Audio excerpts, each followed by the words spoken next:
Good, happy Wednesday evening, May 13, 2020. I'm Riley King, and welcome to this Wednesday evening edition of the Riley King Newscast, right here on the Riley King Network. We have a lot of news to get to this Wednesday evening, so let's begin.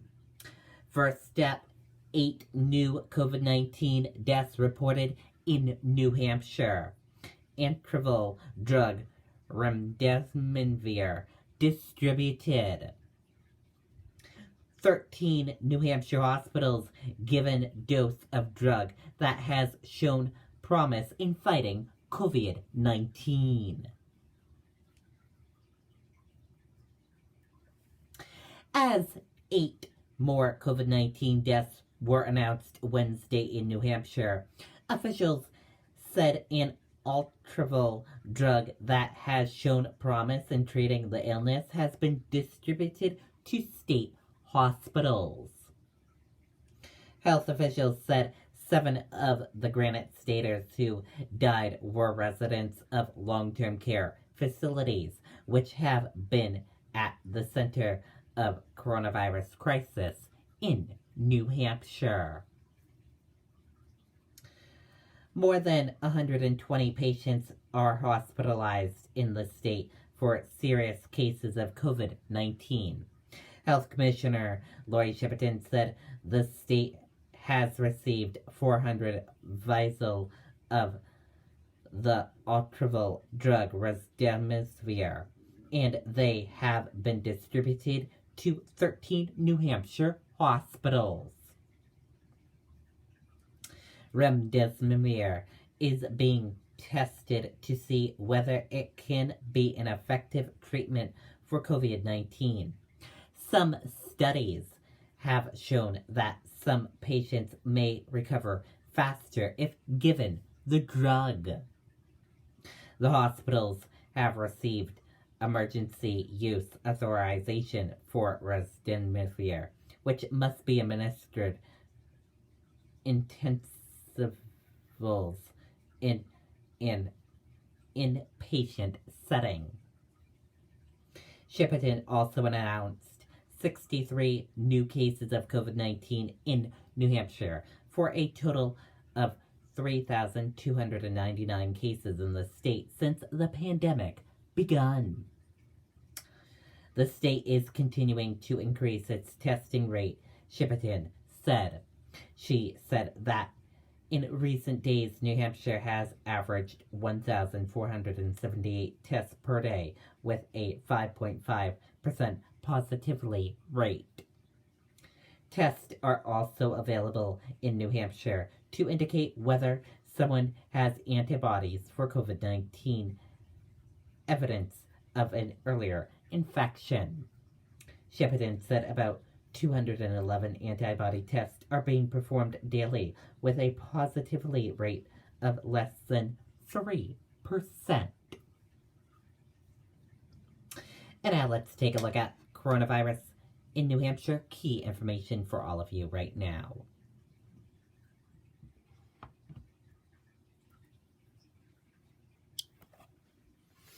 And here's a look at the COVID-19 in New Hampshire information.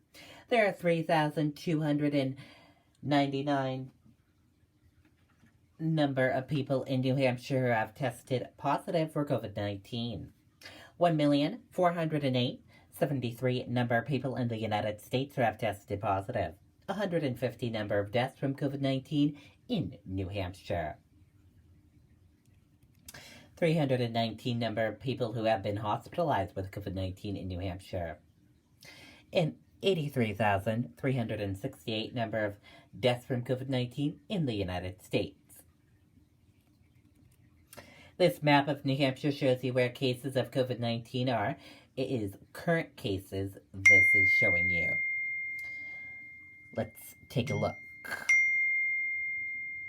Salem, 103 current cases.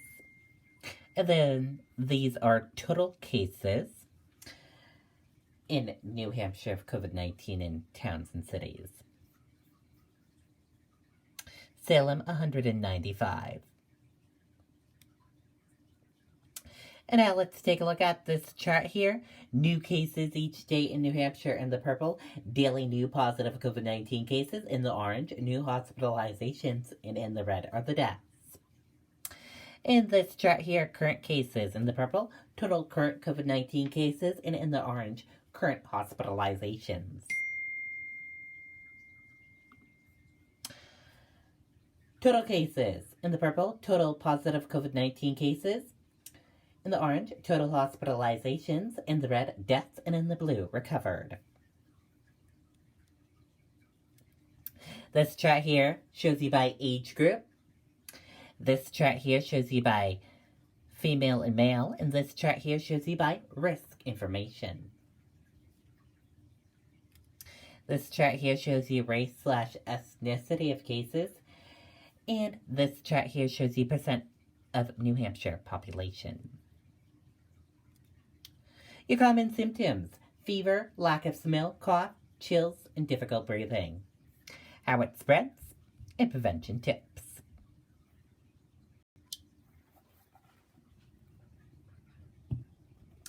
Be sure to stay with the Riley King Network for the latest of your COVID-19 information. New Hampshire to receive $61 million in federal funds for COVID-19 testing. Contract tracing. Congressional delegation says funding part of recently passed $480 billion relief package. New Hampshire's congressional delegation announced Wednesday that the state will receive more than $61 million in federal funds for COVID-19 testing and contract tracing. And now let's take a look at the coronavirus in Massachusetts for today. And here's a look at that coronavirus in Massachusetts for today. For Wednesday, there are 1,165 new cases. This chart here, 2-week COVID-19 case trend in the blue, new daily cases, and in the yellow, 7-day average. Intensive care cases, 794. Total deaths, 5,315. And long-term care deaths, 3,236. And that is a look at the information in Massachusetts for COVID-19. Governor Janet Mills extends coronavirus state for civil emergency for Maine. Let's take a listen to that video from WMTW News 8 Maine.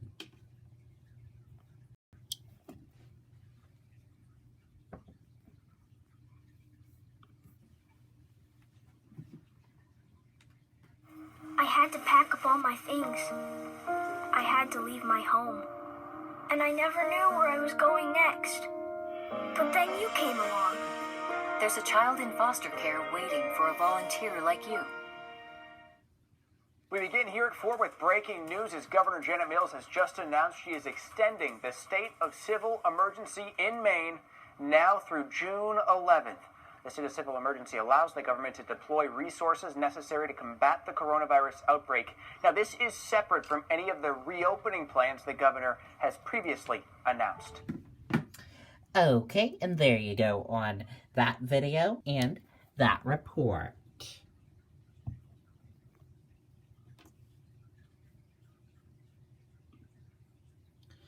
North Country meets benchmarks to begin phase reopening, governor says. Let's take a listen to that video from NBC 5 Vermont.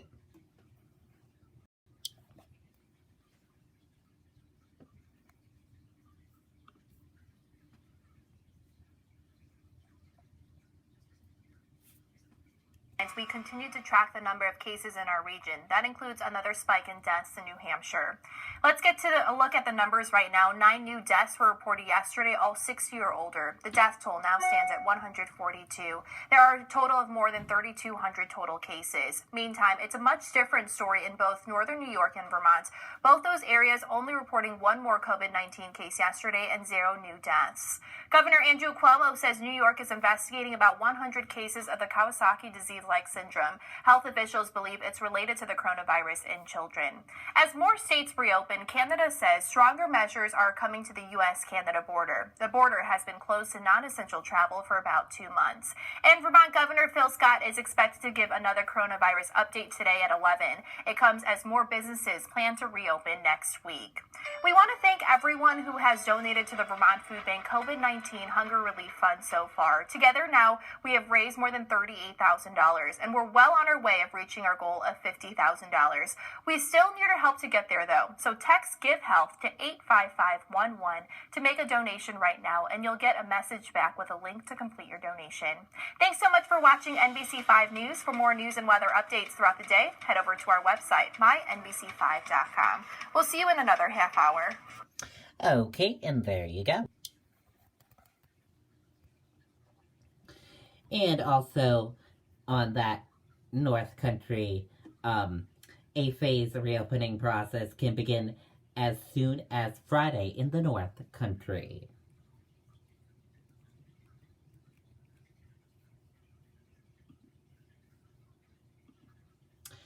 Rhode Island will provide supplies to help small businesses reopen. Small businesses in Rhode Island will get supplies from state to help them reopen. The governor of Rhode Island announced today that free mask, cleaning supplies, and computers will be available, encouraging Rhode Islanders to go out and start shopping again. The governor of Rhode Island acknowledged that some may be afraid. And she reminded Rhode Islanders to follow the rules, calling them simple but life-saving and very important. For businesses, the new rules mean adding precautions. The governor of Rhode Island announced that starting next week, 500,000 face masks will be available to distribute to businesses with fewer than 50 workers. Businesses can also apply for vouchers for cleaning supplies at Ocean State job lots. The goal, the Rhode Island governor said, is to give those businesses a 30-day supply to get started. The governor also announced that 500 laptops donated by Microsoft are available to small businesses with fewer than 25 workers. Microsoft is donating 500 additional laptops to help students with distance learning. Applications for the supplies and the laptops will be available on the Rhode Island Commons website. To qualify, businesses will have to complete their COVID-19 control plans. Business owners weigh in as outdoor dining set to be permitted next week. Let's take a listen to that video from WFSB Connecticut News.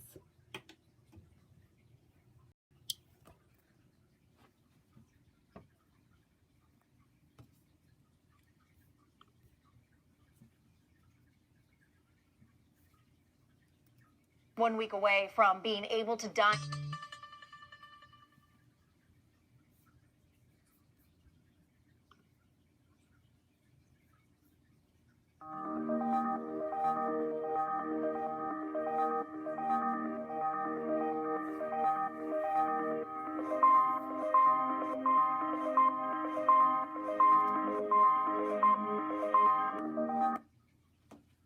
in at restaurants once again, beginning next Wednesday. Restaurants can allow outdoor dining, assuming we meet certain benchmarks.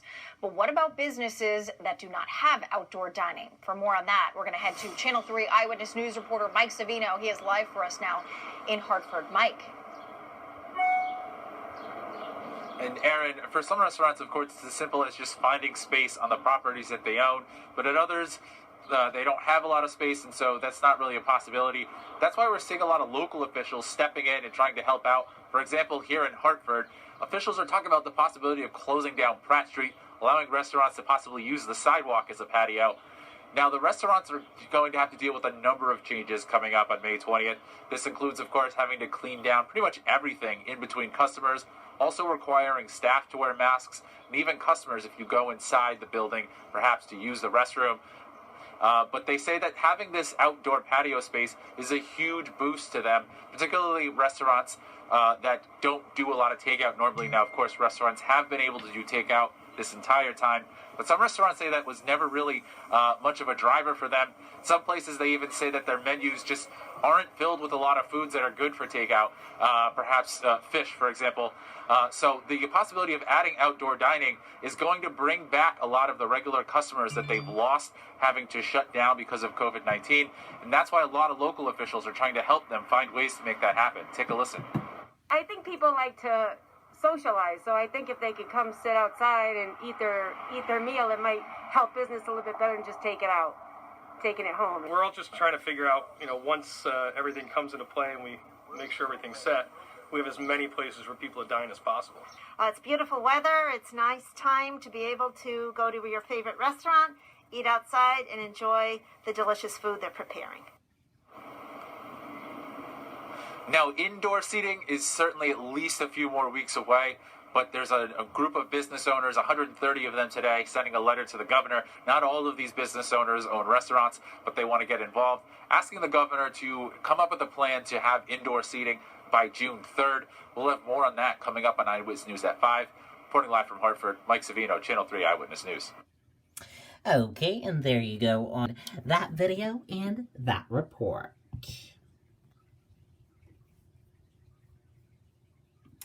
And now let's take a look at your U.S. stock market and see how your U.S. stock market closed for this Wednesday evening.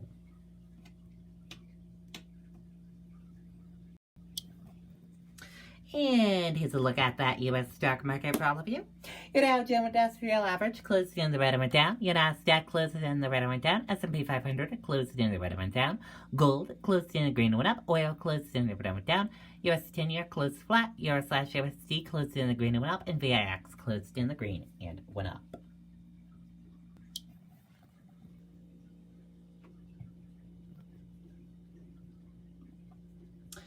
Dow falls for a third straight day, losing 500 points after Powell's warning.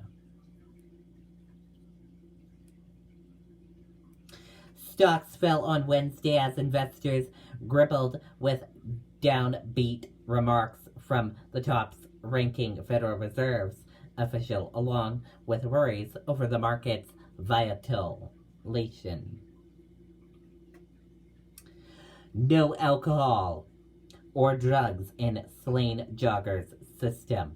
Autopsy. Let's take a listen to that video from ABC News.